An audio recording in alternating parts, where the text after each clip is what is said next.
معزز خواتین و حضرات، ہر مسلمان کو یہ بات اچھی طرح سمجھ لینی چاہیے کہ اللہ ملک العلام رب ذوالجلال والاکرام کی منشا یہ ہے، اللہ تعالیٰ کی چاہت یہ ہے کہ اللہ تعالیٰ کی زمین پر بسنے والا ہر انسان اس انداز سے اپنی زندگی بسر کرے کہ دنیا اور آخرت دونوں جہانوں میں کامیاب ہو جائے۔ یہ اللہ تعالیٰ کی منشا ہے، یہ اللہ تعالیٰ کی چاہت ہے۔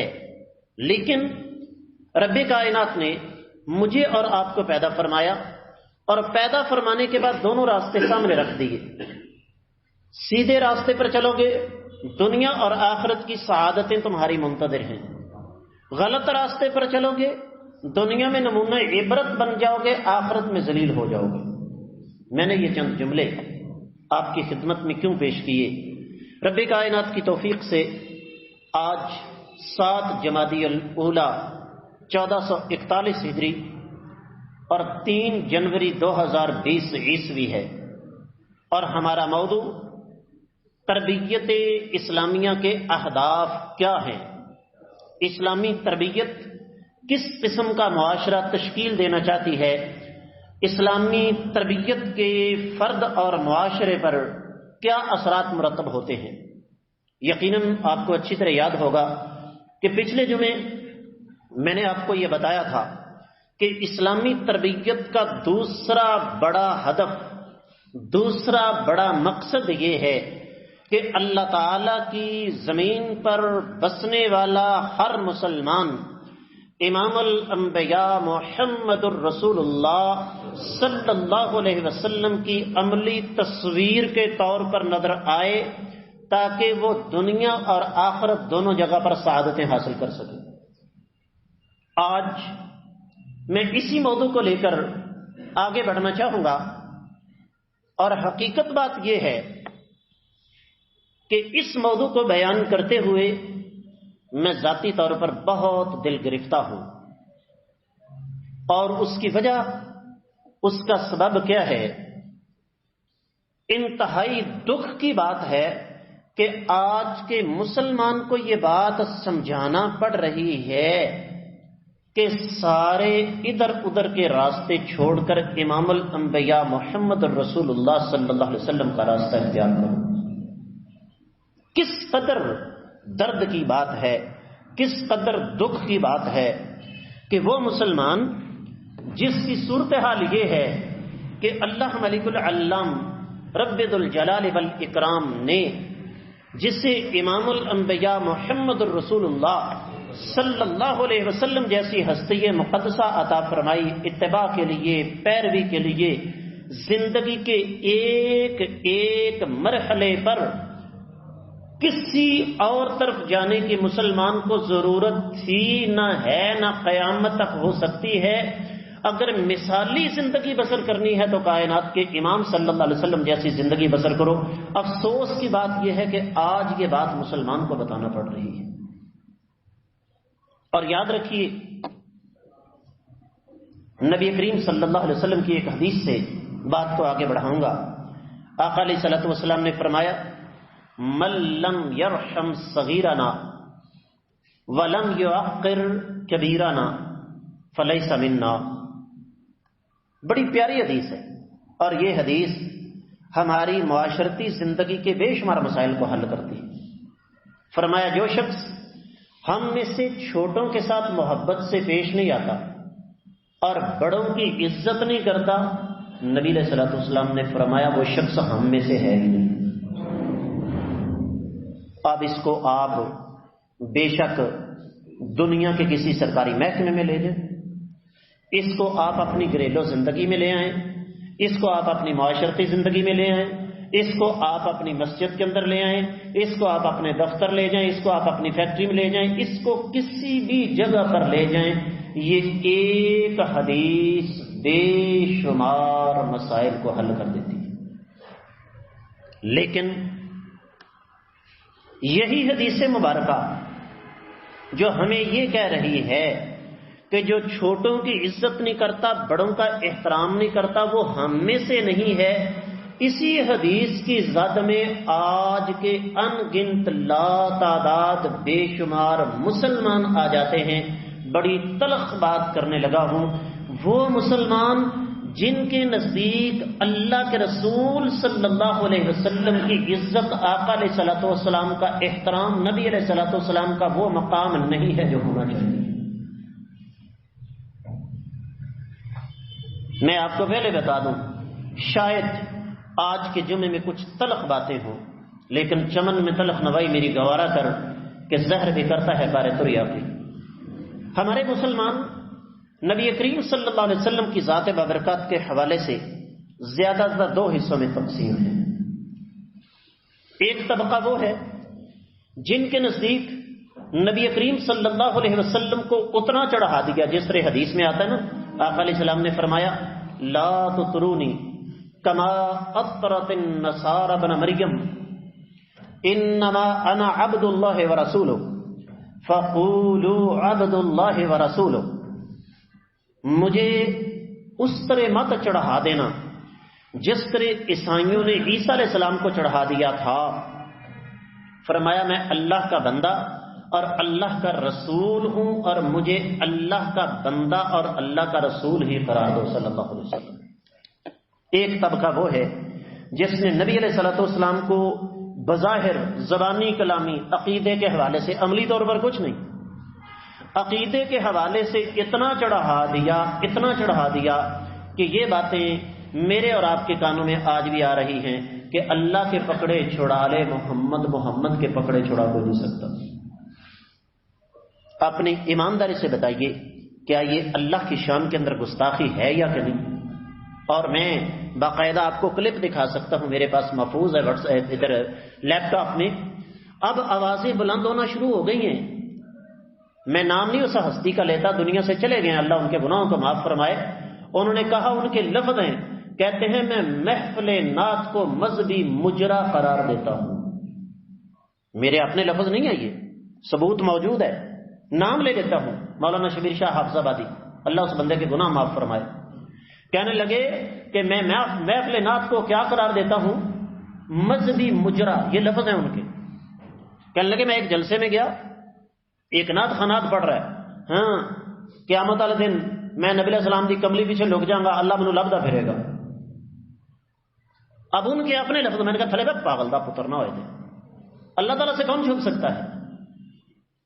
ایک طرف ہمارے مسلمانوں کی حالت یہ ہو گئی کہ ہم نے آقا علیہ الصلوۃ والسلام کو اتنا چڑھایا کہ اللہ کی ذات سے بھی اوپر لے گئے.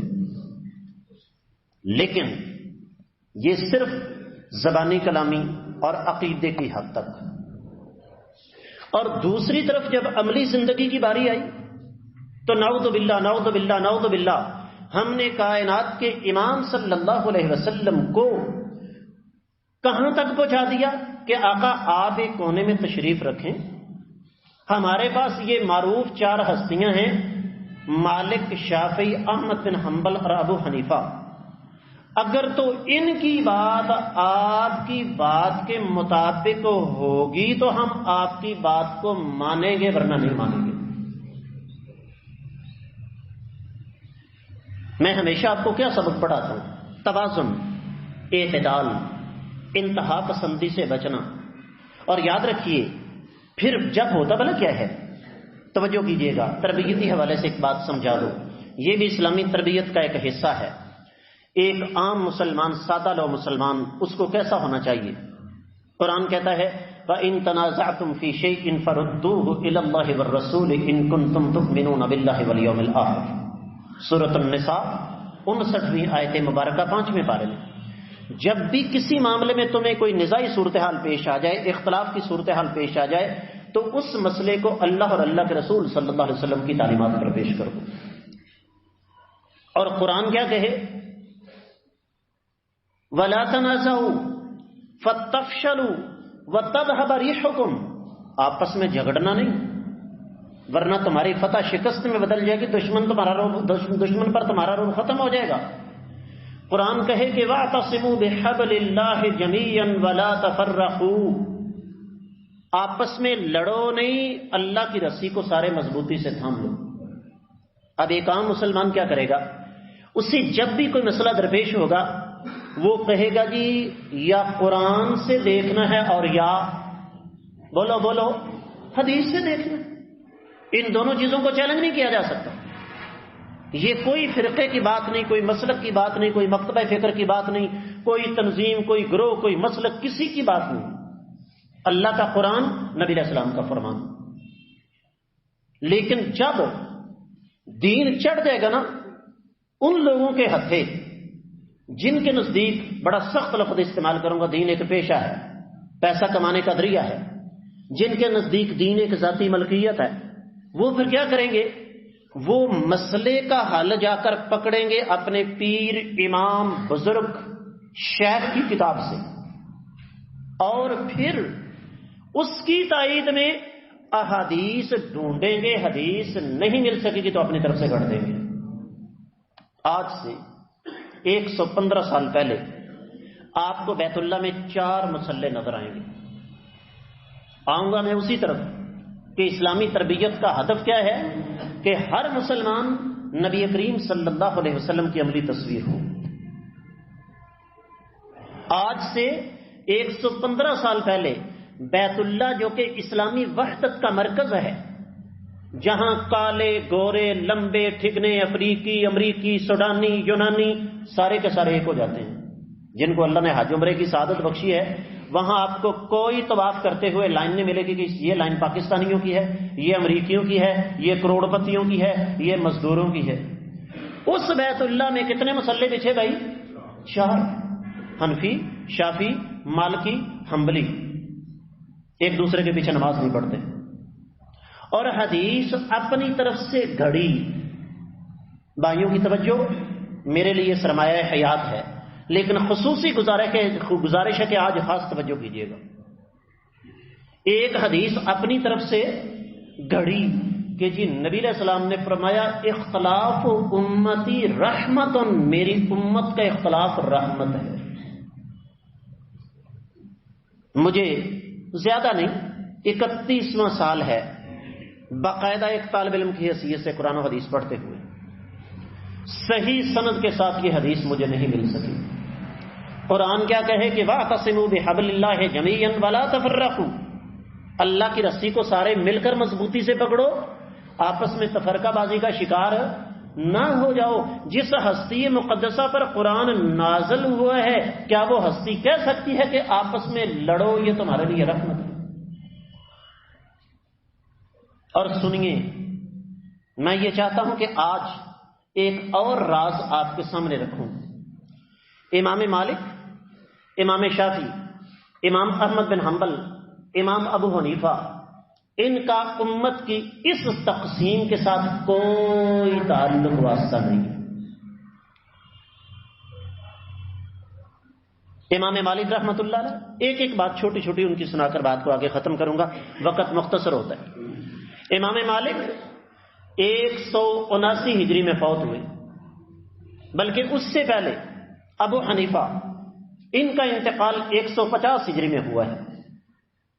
اور آج امام ابو حنیفہ کے نام پر پتہ نہیں کیا کچھ ہو رہا ہے، وہ تفصیلات الگ موضوع ہے، لیکن کیا ہوا؟ اس آدمی کا تقویٰ دیکھیں، اس آدمی کی نبی کریم صلی اللہ علیہ وسلم کی تربیت کے حوالے سے ذہنیت دیکھیں۔ حاکم وقت کہتا ہے ہم آپ کو جج بنا دیتے ہیں، چیف جسٹس بنا دیتے ہیں۔ کہا میں نہیں بن سکتا۔ کہنے لگے جی کیوں؟ کہنے لگے اس لیے کہ میں اس عہدے کا اہل نہیں ہوں۔ کہا تم جھوٹ بولتے ہو؟ کہا تم نے میرا فیصلہ خود کر دیا، جو بندہ جھوٹا ہو وہ کبھی جج بننے کا اہل نہیں ہو سکتا۔ اس جرم کی پاداش میں ابو حنیفہ کو جیل میں ڈال دیا گیا، اور جیل سے رہائی کب نکلی، کب ہوئی؟ جب جسم کے اندر روح نہیں تھی۔ کہنے والے نے کہا چھٹے اسیر تو بدلا ہوا زمانہ تھا، وہ شاخ ہی نہ رہی جس پہ آشیانہ۔ کس لیے؟ ابو حنیفہ رحمہ اللہ کے سامنے نبی علیہ السلام کا یہ فرمان تھا کہ یاد رکھو اسلام کے اندر عہدہ اعزاز نہیں ہوتا، ذمہ داری ہوتی ہے، اور جس کو ذمہ داری کا احساس ہوتا ہے نا، وہ اس منبر پر کھڑا ہو کر پھر انتشار نہیں پھیلاتا، اکٹھا کرنے کی کوشش کرتا ہے۔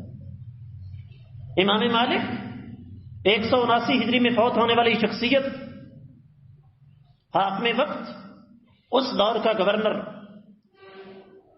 کوئی چکر بن گیا، واقعہ لمبا ہے مختصر کروں گا، جبری طلاق کا مسئلہ بن گیا۔ نبی کریم صلی اللہ علیہ وسلم کا واضح فرمان ہے کہ زبردستی کسی سے طلاق نہیں لی جا سکتی۔ ہر دور میں برائے فروخت لوگ ہوتے ہیں، دین کی طرف منسوب لوگ جو پیسے لے کر فتوے دے دیتے ہیں۔ بہت سارے اس دور کے علماء نے بھی فتوے دے دیے اپنی جانیں بچانے کے لیے۔ امام مالک کی باری آئی، پتا تھا کہ جب تک یہ ہستی مقدسہ جو نبی علیہ الصلوۃ والسلام کے محراب کے اندر بیٹھ کر حدیث پڑھاتی ہے، جب تک ان کا فتویٰ نہیں آئے گا تب تک کام نہیں بنے گا۔ کہا بزرگوں فتویٰ چاہیے، کہا نہیں دوں گا، کہا لالچ، کہا ساری کائنات کے خزانے میرے قدموں میں ڈھیر کر تو نبی علیہ السلام کی ایک حدیث کے ایک لفظ پر قربان کر دوں۔ کہا حضرت سختی ہو جائے گی، کہا کتنی سختی ہوگی؟ 1 جان، 1 کروڑ، 1 ارب، 1 کھرب جان ہو کائنات کے امام صلی اللہ علیہ وسلم کے فرمان پر قربان ہے۔ اور ایک حدیث کا طالب علم آپ کے سامنے کھڑا ہے، ہر محدث کے شاگردوں کی تعداد کا علم ہے، کتابوں کے اندر تحریر ہے۔ امام مالک کے شاگرد اتنے تھے کہ کسی کے پاس ان کی تعداد کا اصل علم نہیں۔ اس حدیث کے امام کو، جیسے امام دارالہجرہ کہا جاتا ہے، پکڑا گیا، گدھے پر بٹھایا گیا، منہ کالا کیا گیا، کوڑے مارے گئے، ہر چوک میں روک کر لوگوں سے کہا گیا کہ جو وقت کے گورنر کی بات نہیں مانتا اس کا حال یہی ہوتا ہے۔ اور ایک بات امام مالک بھی کہتے ہیں، لوگوں سنو، من عرفنی فقد عرفنی، جو مجھے پہچانتا ہے وہ تو پہچانتا ہی ہے، اور جو مجھے نہیں پہچانتا وہ جان لے کہ میں انس کا بیٹا مالک ہوں جو تمہیں حدیث پڑھاتا ہوں، اور میرا یہ حال اس وجہ سے ہو رہا ہے کہ میں نبی علیہ الصلوۃ والسلام کے اس فرمان پر ڈٹا ہوا ہوں کہ زبردستی طلاق نہیں ہوتی۔ ہمارے افریقی بھائی، آپ نے دیکھا ہوگا حج عمرے کے دوران وہ نماز میں ہاتھ نہیں باندھتے، کیوں؟ جی امام مالک نے نہیں باندھے تھے۔ جو امام اپنی کتاب کے اندر باب باندھے، باب وضع ید الجمنہ علی الیسری فی الصلاۃ، باب ہے نماز کے دوران دائیں ہاتھ کو بائیں ہاتھ پر باندھنا۔ جو نبی علیہ السلام کی ایک حدیث کے لیے اپنے بازو توڑوا لے، کیا وہ ہاتھ باندھنے سے انکار کر سکتا ہے؟ لیکن ہوا کیا؟ ان کو کوڑے مارے گئے، ان کے بازو ٹوٹ گئے، وہ اٹھا ہی نہیں سکتے تھے، باندھتے کیسے؟ لیکن ہماری قوم کا حال دیکھیں، ہماری قوم کی تربیت دیکھیں کہ انہوں نے یہ تو دیکھ لیا کہ امام مالک نے ہاتھ نہیں باندھے، یہ نہیں دیکھا کہ کیوں نہیں باندھے۔ اور امام شافعی 204 ہجری میں فوت ہونے والی شخصیت، صرف 52 سال کی عمر پائی ہے۔ اور دلچسپ بات کیا ہے، امام شافعی کی کتاب الام اٹھاؤ، امام شافعی کی کتاب الرسالہ اٹھاؤ، فن حدیث کو منظم انداز میں سب سے پہلے لوگوں کے سامنے پیش کرنے والی شخصیت امام شافعی کی ہے۔ میں یہاں ان کے مناقب بیان کرنے کھڑا نہیں ہوا، اور افسوس کی بات یہ ہے آج ان کے نام پر مسلک بن گیا، آج ان کے نام پر فرقہ تو بن گیا، لیکن ان کو یہ پتہ ہی نہیں چل سکا کہ امام شافعی رحمۃ اللہ علیہ نے نبی کریم صلی اللہ علیہ وسلم کی حدیث کے لیے خدمت کتنی کی ہے۔ امام احمد بن حنبل رحمۃ اللہ علیہ 241 ہجری میں فوت ہونے والی شخصیت، امام بخاری کے استاد ہیں۔ حدیث کی سب سے بڑی کتاب مسند احمد بن حنبل، امام احمد بن حنبل کی کتاب ہے۔ کیا ہوا؟ عباسی خلیفہ نے کہا قرآن اللہ کی مخلوق ہے، فتوے دینے والوں نے دے دیے، ہر دور میں دین فروش ملا موجود ہوتے ہیں۔ باری آئی امام احمد بن حنبل کی، کہا یہ اللہ کی مخلوق نہیں، یہ اللہ کی صفت ہے۔ اور یہ اپنا عقیدہ درست کر لیجئے، قرآن اللہ کی مخلوق نہیں بلکہ اللہ تعالیٰ کی صفت ہے۔ جب آپ قرآن پڑھ رہے ہوتے ہیں تو سمجھ لیجئے کہ رب کائنات آپ سے بات کر رہا ہوتا ہے۔ پکڑا، جیل میں ڈال دیا۔ اب اللہ کی قدرت دیکھیں، کہتے ہیں جیل میں ملاقات ہے ایک چور کے ساتھ، وہ بڑا حیران ہوا، مولوی صاحب تسی یہ تھے؟ سوچنے والی بات ہے نا کہ مولانا آپ یہاں کیسے؟ کہنے لگے بیٹا بات اصل میں یہ ہے کہ امام یہ مجھے وقت کا حکمران کہتا ہے قرآن اللہ کی مخلوق ہے، میں کہتا ہوں صفت ہے، اس جرم میں مجھے جیل میں ڈال دیا۔ اس نے کہا مولوی صاحب مجھے نہیں پتا مسئلہ کیا ہے۔ لیکن میں ایک بات آپ کو بتا دوں، میں چور ہوں، میں نے چوری کی ہے، غلط کام کیا، اور مجھے انہوں نے مار مار کے میرا حشر کر دیا ہے، منوانے کے لیے میں نہیں مانا، مجھے نہیں پتا صحیح مسئلہ کیا ہے۔ لیکن اگر آپ سمجھتے ہیں کہ واقعی قرآن اللہ کی صفت ہے، مخلوق نہیں ہے، میں ایک غلط کام کر کے تسلیم نہیں کر رہا۔ کس لیے؟ میں نے غلط کام کیا، گناہ کیا ہے۔ اگر آپ کو واقعی پتا ہے کہ نبی کریم صلی اللہ علیہ وسلم نے قرآن کو اللہ کی صفت قرار دیا ہے، امام صاحب آپ کی مہربانی ہے، اپنے موقف سے پیچھے نہ ہٹنا، آپ کی وجہ سے بے شمار لوگ گمراہ ہو جائیں گے۔ امام صاحب کہتے ہیں شاید میں گھبرا جاتا، لیکن اس چور کی بات نے مجھے حوصلہ دے دیا۔ عرض کرنے کا مطلب کیا ہے؟ آج اماموں کے نام پر فرقے بنانا آسان، لیکن ان کی جو نبی کریم صلی اللہ علیہ وسلم کے ساتھ محبت تھی، عملی محبت، نبی کریم صلی اللہ علیہ وسلم کی احادیث کے ساتھ محبت، امام مالک کی موطا، امام شافعی کی امام احمد بن حنبل کی مسند، احمد بن حنبل کوئی نہیں کھول کر پڑھتا، ان میں کیا ہے؟ نبی علیہ الصلوۃ والسلام کے فرامین ہیں۔ میرے پاس یہاں ہر قسم کے لوگ آتے ہیں، ایک سوال کر رہا ہوں آپ کے سامنے، کوئی سیاسی مفاد نہیں، نہ میرا اس گندی جمہوری سیاست کے ساتھ تعلق ہے، اور میں یہ بھی آپ کو بتا دوں میرا کسی تنظیم، کسی مسلک، کسی فرقے سے کوئی تعلق نہیں ہے۔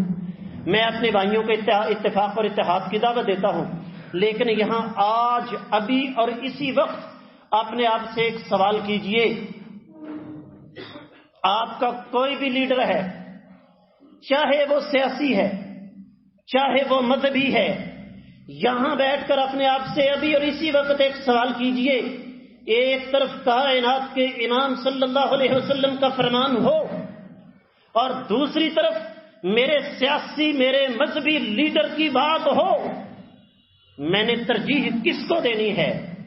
اگر تو ترجیح کائنات کے امام صلی اللہ علیہ وسلم کے فرمان کو ہے تو سمجھ لیجئے کہ بیڑے پار ہیں، لیکن اگر ترجیح ہمیں اپنے لیڈروں کی باتوں کو دینی ہے تو سمجھ لیجئے کہ دنیا اور آخرت کی ذلت سے ہمیں کائنات کی کوئی طاقت نہیں بچا سکتی۔ اسلام تربیت کیسے کرتا ہے؟ صرف 2.5 منٹ باقی ہیں میرے پاس، ایک بات سنا کے بات کو ختم کرتا ہوں۔ یہ تھی میرے آقا علیہ الصلوۃ والسلام کی تربیت، اور یہ تربیت میں دیکھنا چاہتا ہوں۔ سیدنا عمر رضی اللہ تعالیٰ عنہ کئی دفعہ واقعہ سنایا، صرف یاد دہانی کے طور پر۔ خلیفہ بنے، پابندی لگا دی، کوئی بندہ حج تمتع نہیں کر سکتا، عمرے والا حج نہیں کر سکتا۔ کیوں جی؟ اس لیے کہ لوگ حج کے ساتھ عمرہ کرتے ہیں، چلے جاتے ہیں، سارا سارا بیت اللہ میں خاص رونق نہیں رہتی۔ ایک انتظامی فیصلہ حکومت کر سکتی ہے، ان کو حق حاصل ہے، جس طرح کہ سعودی گورنمنٹ نے پابندی لگا دی ہے کہ جو لوگ سعودی عرب کے اندر مقیم ہیں وہ 5 سال سے پہلے حج نہیں کر سکتے، جائز ہے۔ سگا بیٹا عبداللہ بن عمر لختے جگر ہے، اب یار علی پہنچے، میقات پر پہنچے، احرام باندھا اور کیا کہا؟ لبیک اللہم بالتمتع، یا اللہ میں حج تمتع کی نیت کرتا ہوں۔ کہنے والوں نے کہا عبداللہ بن عمر آپ کے باپ نے تو منع کیا ہوا ہے۔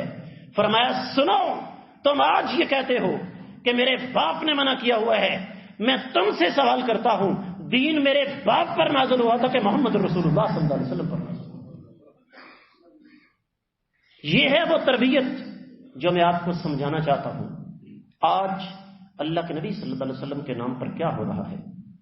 آج کا مسلمان اللہ کے رسول صلی اللہ علیہ وسلم کے نام پر جھوم جھوم جائے، لیکن اگر اس کے سامنے نبی کریم صلی اللہ علیہ وسلم کی حدیث رکھ دی جائے، اگر اس سے کہا جائے کہ تمہارا یہ کام نبی علیہ السلام کی سنت کے خلاف ہے، تمہاری عملی زندگی کے اندر نبی علیہ الصلوۃ والسلام کی سنت کی مخالفت ہو رہی ہے، اس کے سامنے ہمارے لیے تعویلیں آ جاتی ہیں، ہمارے مالی مفادات آ جاتے ہیں، ہمارے معاشرتی تقاضے آ جاتے ہیں، ہماری برادری کی رسمیں آ جاتی ہیں، ہمارے پیر کی بات، ہمارے امام کی بات، ہمارے مولوی کی بات، ہمارے لیڈر کی بات، ہمارے قائد کی بات آ جاتی ہے۔ مسلمانوں میں آخری سوال آپ سے کر کے بات کو ختم کرنا چاہتا ہوں، بتاؤ اگر ہماری یہی سوچ ہے تو قیامت کے روز ہم نبی علیہ السلام کے سامنے کیا بولے کر جائیں گے؟ اللہ تعالیٰ سے دعا ہے کہ اللہ تعالیٰ ہمیں آقا علیہ الصلوۃ والسلام کا سچا پیروکار بننے کی توفیق عطا فرمائے۔